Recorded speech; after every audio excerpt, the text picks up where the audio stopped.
삼제 황주인 첩첩상중 한양장안의 관중 땅을 봉지로 받은 혼원의 반란 이후 천황님은 그곳 청구를 개척하시고 그곳 회대로 전도하시게 됩니다. 그래서 그곳의 지명에 천황님들에게 사용하는 봉황에 봉이 붙은 것으로 그곳 한성의 국내성을 봉황이 회를 치는 봉상이라고도 불렀던 것입니다. 이곳 한성의 국내성이 또한 봉성이었습니다.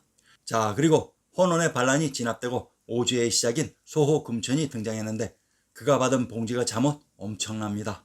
자, 이제 숨겨졌었던 소호금천 전옥고향 제국고신의 비밀들을 밝혀봅시다. 오제, 다섯지왕을 오제라고 합니다. 오제는 소호금천 전옥고향 제국고신 요순으로 알고 있습니다. 치우천황님의 시대 이미 혼원의 반란은 진압되었고 치우천황님은 관중인 국내성으로 전도하셨습니다. 그리고 기원전 2598년 소호금천이 치우천황님의 인가를 받고 비항으로 등극하게 됩니다. 그리고 1년 후 기원전 2597년 치우천황께서 열반에 드셨습니다. 그리고 4년 후 역사 속 첫 반란의 주인공 혼원은 한많은 인생을 뒤로하고 돌아가셨던 것입니다. 이번 황제 혼원이 우리의 송씨 황씨들의 시조이십니다. 역사는 역사일 뿐이니 오해 없기를 바랍니다. 혼원도 천황님의 제후입니다. 자, 문제를 던지겠습니다. 소호금천이 봉지로 받은 곳은 즉 즉위한 곳이 어느 곳이었을까요? 소호금천의 고향 곡부. 우선 김씨가 탄생한 곳은 금주 김해로 성씨와 땅의 이름은 항상 일치되어 움직입니다. 성씨의 근본을 찾고 싶으면 우선 땅의 이름부터 찾는 것이 순서입니다. 그곳에 답이 있기 때문입니다. 소호금천씨는 중국 고대의 신화상에 등장하는 전설적 군주인 사망오제 중 오제의 한 명이다. 소호는 청양시, 금천시, 공상시, 운양시, 주선으로도 불린다. 공상에서 태어나 동유의 수령이 되었다고 전해진다. 전설에서는 소호가 즉위했을 때 봉황이 날아왔다고 전해진다. 소금천씨가 즉위할 때 봉황이 날아온 것은 봉성으로 치우천황님이 전도한 한성의 국내성이라고 했습니다. 소금천씨가 산동성 취부인 곡부에서 태어났다고 합니다. 노 나라의 곡부로 한국 지명 공주이기도 합니다. 현 차이나 지명으로 조작된 곡부가 우리의 지명 어디였는지 먼저 밝혀봅시다. 함경도 경원의 군명을 공주, 광주, 추성이라고 합니다. 함경도 경흥의 군명을 공성, 광성이라고 합니다. 함경도 경흥의 군명 공성이란 공씨가 개출된 제후국 노나라의 곡부라고 했습니다. 앞으로 현재의 차이나에서 곡부 공씨가 도래했었다는 망발은 삼가해 주시기 바랍니다. 스스로 역사를 잃은 바보가 되는 불칭을 삼가해 주시기 바랍니다. 자, 그러면 역사 속 공자의 고향 곡부의 정체를 밝혀봅시다. 공성이 군명인 함경도 경흥의 산천을 인용합니다. 두만강 부의 동문 밖에 있다고 했습니다. 공주가 군명인 함경도 경원의 산천을 인용합니다.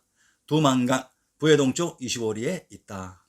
여진 말로는 만을 두만이라고 하는데 여러 갈래의 물이 여기로 합류하기 때문에 이렇게 이름을 붙였다고 했습니다. 만 땅에 두만강이 있었다고 했는데 그러면 만 땅을 찾아봅시다. 평안도 귀성의 군명을 만년 귀주라고 합니다. 귀성이란 천자인 황제의 성 한성인 국내성이라고 했습니다. 곡부가 국내성 근처에 있었다고 합니다. 자, 그러면 상황을 더 살펴봅시다. 공성이 군명인 함경도 경흥의 여건을 인용합니다. 강양역 객간의 남쪽에 있다고 했습니다. 강양에 있는 성이 강성이고 능호가 강릉이 됩니다. 강원도 강릉의 군명을 철국, 동원, 도원경, 경흥이라고 합니다. 경상도 단성의 군명 귀성은 치우천황님이 전도한 한성인 국내성이라고 했습니다. 소금천씨가 관중의 한성인 국내성 근처에서 태어났던 것이며 그것이 노나라의 곡부였습니다. 금천이란 소호금천씨가 김씨의 시조라는 것은 소호금천씨가 천황님으로부터 받은 봉지가 금땅이라는 얘기로 그곳이 어느 곳이었을까요? 한성부의 형성을 인용합니다. 북쪽으로 화산을 의지하고 남쪽으로 한강에 임하였다. 산하가 겹으로 둘러싸이고 사방으로 도로의 거리가 바르고 경건하다. 북악이 뒤에 솟았으니 궁전이 빛을 더하고 남봉이 앞에 높았는데 성곽이 사면으로 둘렀다. 범이 걸터앉고 용이 설었으니 금성천부로다 라고 했습니다. 소금천씨의 금천이란 한성부의 형성인 화산에 있었던 금성천부의 약자로 금성이란 시우천왕님이 전도한 한성 국내성이며 이곳을 철옹성 금성이라고 했습니다. 천왕님이 계셨던 곳에 소금천이 즉위했던 것입니다. 전옥고향, 전옥고향이란 고향이라는 곳에 봉지를 가지고 계셨던 지왕입니다. 고향은 고씨가 탄생한 곳이며 이곳이 또한 제주라고 했습니다. 위키백과에서 하우의 조보로 나오는 전옥주의 한 구절을 인용합니다. 전옥은 고대 중국의 신화상의 제왕이다. 이름은 고양이였고 고양시로도 부른다. 오제의 한 명으로 소호의 들을 이어 제위에 올랐다. 제위는 78년이었다고 전해진다. 아버지는 창희, 어머니는 촉산시의 딸인 장박이다. 창희는 황제의 아들이고 전옥은 황제의 손자가 된다. 전옥은 이 촉과 관련이 있는 사람들이다. 한성의 진산 화산의 아래 구중궁궐의 터가 화양인 촉이라고 했습니다. 시우천왕께서 전도하신 한성 국내성의 자리가 화양의 촉으로 전옥고향 역시 이곳 촉 출신이었습니다. 전옥고향은 고씨의 시조가 되십니다. 경기도 고향의 군명을 다를성, 행주, 덕양, 고봉, 계백, 우왕, 왕봉이라고 합니다. 경기도 고향의 군명 왕봉이란 이곳이 제왕의 장소라는 의미입니다. 제곡고신, 전옥 고향의 뒤를 이으신 분이 제곡고신입니다. 소호 금천은 김씨의 시조가 되시며 전옥 고향은 고씨의 시조가 되시고 제곡고신은 바로 전옥 고향의 후손으로 고씨가 되십니다. 이들의 제위 연표를 살펴봅시다. 소호 금천, 전옥 고향, 제곡고신.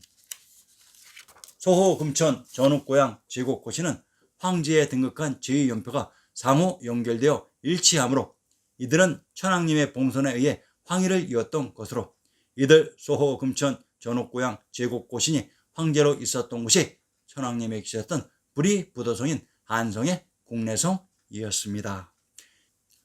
이곳 한성의 국내성은 인류의 시원지인 첩첩산 중의 마고대성으로 이곳이 관중 한중이었습니다.